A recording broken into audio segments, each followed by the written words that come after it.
नमस्कार, मैं हूं पवन त्यागी।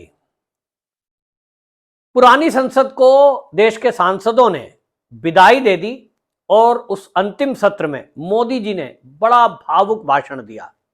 मोदी जी ने वहां बोलते हुए कहा कि देखिए, मैं कभी कल्पना नहीं कर सकता था कि प्लेटफॉर्म पे एक चाय बेचने वाला कभी इस संसद का भी सदस्य बन सकता है। यह हमारे लोकतंत्र की ताकत है कि मैं यहां हूं। और उन्होंने पुराना इतिहास से लेकर के और सब मुद्दों को उन्होंने समेटते हुए संसद पे हुए हमले की भी चर्चा की। और उन्होंने कहा, देखिए, जब ये हमला हुआ संसद पर 2001 में, तो ये संसद पर नहीं, देश की आत्मा पे हमला था। कहीं ना कहीं मोदी जी जब संसद के हमले की चर्चा कर रहे थे तो वो विपक्षी पार्टियों को एक आईना भी दिखा रहे थे, खासतौर पे कांग्रेस को, जो पुलवामा अटैक को लेकर, चाहे एक आतंकवादी घटना को लेकर, वो हमेशा मोदी जी पर सवाल उठाती है। उनके मुंह पे तमाचा है कि आप भूल गए कि देश की संसद पे हमला हुआ था। अगर हमारे देश के सुरक्षा बल एक्टिव नहीं होते तो कितने ही नेता मारे जा सकते थे। ये एक बहुत बड़ा षड्यंत्र था। तो आप सोचिए कि दिल्ली देश की राजधानी, और यहां कितने बम ब्लास्ट होते थे, देश के कोने कोने में होते थे। मोदी सरकार का यह अचीवमेंट है कि आज आतंकवाद की घटनाएं होती हैं, लेकिन वो केवल कश्मीर के बॉर्डर के आसपास उस दायरे में होकर सिमट जाती हैं। वहां भी भौगोलिक परिस्थितियां कुछ इस तरह की हैं, वहां के कुछ लोग गद्दार टाइप के हैं जो आतंकवादियों के साथ मिलकर के उनको छुपाना, उनकी मदद करने का काम करते हैं, वरना यह घटना भी ना हो जो इक्का दुक्का घटना हो रही है। अभी हाल ही की घटना में आपको पता चला है कि किस तरह से 3 लोगों ने वहां पर मदद की थी, उनको रुकाने की, ठहराने की, खाना पीना, तब जाके वो घटना हुई है जो हमारे 5 वहां पर वीरगति को प्राप्त हुए हैं जवान। और इसीलिए ये हमला हुआ। दूसरा, मोदी जी का जो उद्बोधन था वो बहुत मार्मिक था। देश के पुराने पत्रकार मेरे मित्र हैं, उन लोगों से जब मेरी बात हुई है, उनमें से कई लोग तो भावुक हो गए। वाकई में मेरी भी आंखों में आंसू थे कि मोदी जी ने जिस तरह से उन पत्रकारों का जिक्र किया जो संसद को कवर करते हैं। मैं खुद भी ऐसे पत्रकारों को जानता हूं, ऐसे पत्रकारों से मिला हूं। उनकी मेहनत मैंने देखी है। आज तो इलेक्ट्रॉनिक मीडिया आ गया, तो इलेक्ट्रॉनिक मीडिया में आप कैमरा लगा दीजिए, जो बोला जा रहा है वो रिकॉर्ड हो रहा है, और उसमें कुछ मेहनत एडिटर करता है, बाकी तो रिपोर्टर का बहुत कम रोल रह गया है। आज तो और एडवांस हो गया है कि लोकसभा राज्यसभा की जो कार्रवाई है वो लाइव टेलीकास्ट होती है, और जो संसद टीवी है वो उसको लाइव करता है। आप कॉपीराइट लीजिए उससे और आप बैठे हुए बस रिकॉर्डिंग चला दीजिए सौजन्य से, और पूरी रिपोर्टिंग आप कर सकते हो ऑफिस में बैठकर। लेकिन मैंने वो जमाना देखा है अच्छे से, और मैंने वो जिया है कि एक थैला है, उसमें एक डायरी है, एक कैमरा है और एक पेन है, और वो कलम ही पत्रकार की ताकत होती थी। और शॉर्ट हैंड सीखना बड़ा जरूरी था उस जमाने में जब हमने कभी शुरू की थी। आप समझिए, अब ये 80-85 सन की बात कर रहा हूं, जब हम पत्रकारिता की बात करते थे तो वहां उस समय ये होता था, भाई अच्छा पत्रकार कौन, तो उसके लिए पहले शॉर्ट हैंड सीखिए।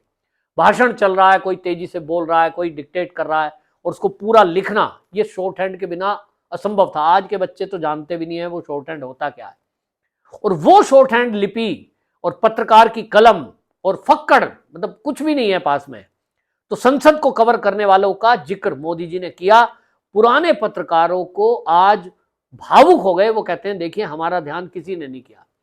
और दूसरी तरफ आप देख रहे हैं ये जो इंडिया अलायंस है, इसकी हालत यह है कि ये पत्रकारों की लिस्ट बना रहे हैं कि किन पत्रकारों का हमें बहिष्कार करना है। एक तरफ पत्रकारों का अपमान करने वाला इंडिया अलायंस है, और एक तरफ मोदी जी हैं जो एक एक बारीक नजर रखते हैं और पत्रकारों का सम्मान करते हैं।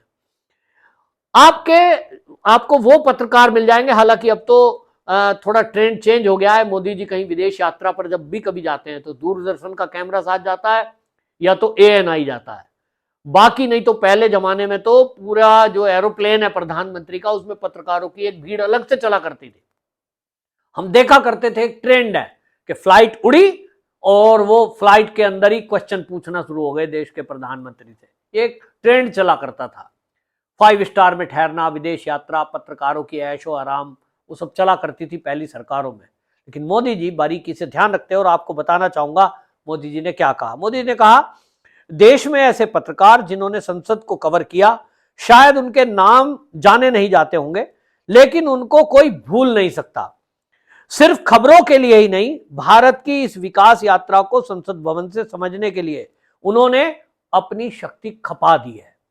और आपको बताऊं, ये जो मोदी जी ने बोला है कि उन्होंने अपनी शक्ति को खपा दिया है, इसीलिए पूरा संसद की कार्रवाई सुनना, आप सोचिए, आप टीवी पर घर पे बैठे हुए संसद की कार्रवाई सुनते हैं जब लाइव चलता है, आप उसके बीच में चाय पी लेते हैं, खाना खा लेते हैं, लेट भी लेते हैं, और कौन सुनता है अब कौन बोल रहा है, चलो लेट जाओ।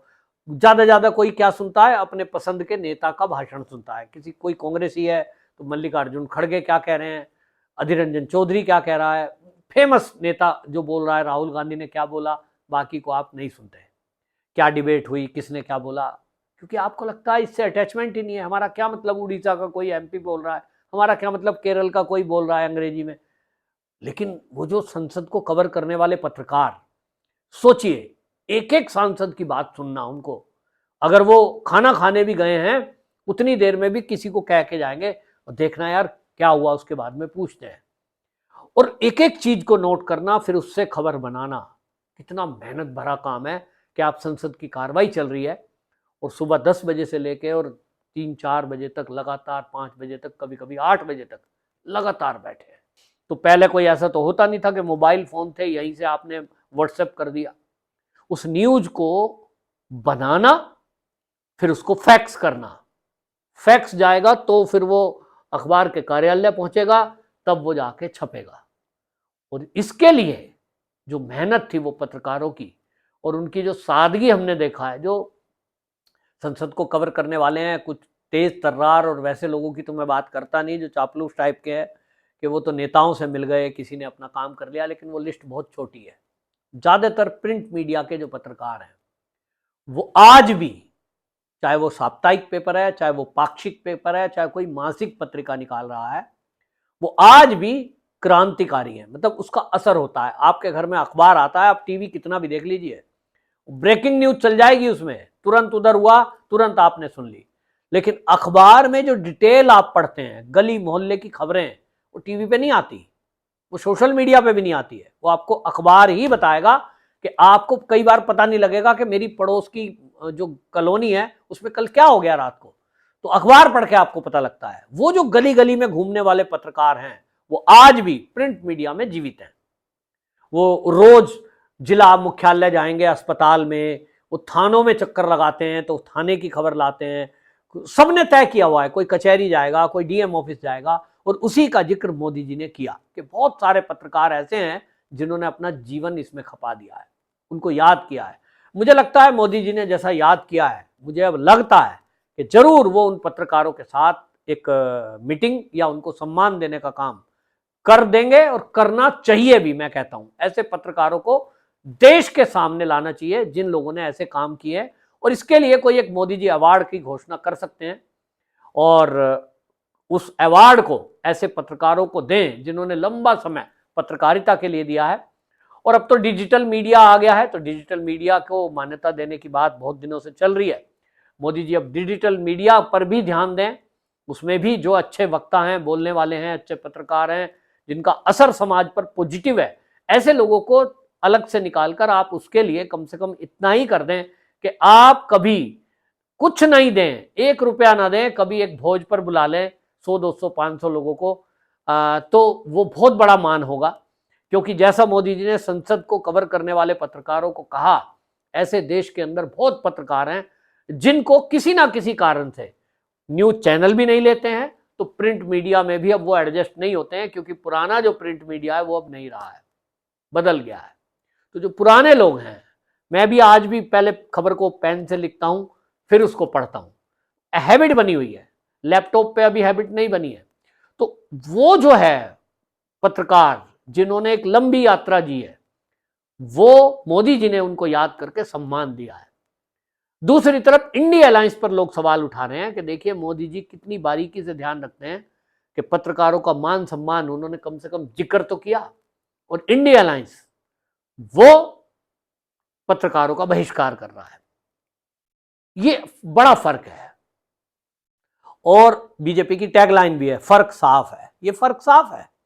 मोदी जी ने पानी पीने वाले, जो पानी पिलाने वाले कर्मचारी, आपने देखा होगा जब मोदी जी भाषण देते रहते हैं, संसद के अंदर बोल रहे हैं, कोई भी सांसद बोल रहा है, वो जो कर्मचारी हैं वो ध्यान रखते हैं, पानी का गिलास लाएंगे, पानी खत्म हो गया फिर लाएंगे। अब आप सोचिए कितनी एक्टिवनेस है। तो इसलिए स्टाफ की भी चर्चा की और इसलिए मोदी जी के संसद के, पुरानी संसद का आखिरी भाषण ये एक यादगार बन गया है और उसकी चर्चा पूरे देश में है। खास तौर पे मीडिया पर उसकी अच्छी खासी चर्चा है और लोग जब उसकी चर्चा कर रहे हैं तो मोदी जी की प्रशंसा कर रहे हैं कि कुछ भी हो, उनमें बहुत सारे कम्युनिस्ट लोग हैं जो पत्रकारिता करते हैं, लेकिन मोदी जी ने कहा वो सब चीज़ों से ऊपर उठकर मोदी जी जिस तरह की बात रखते हैं, दिल से बोलते हैं, तो वो दिल के अंदर तक जाती है, दिमाग पे छा जाती है। आपकी क्या राय है? कमेंट बॉक्स में जरूर बताएं। वंदे मातरम।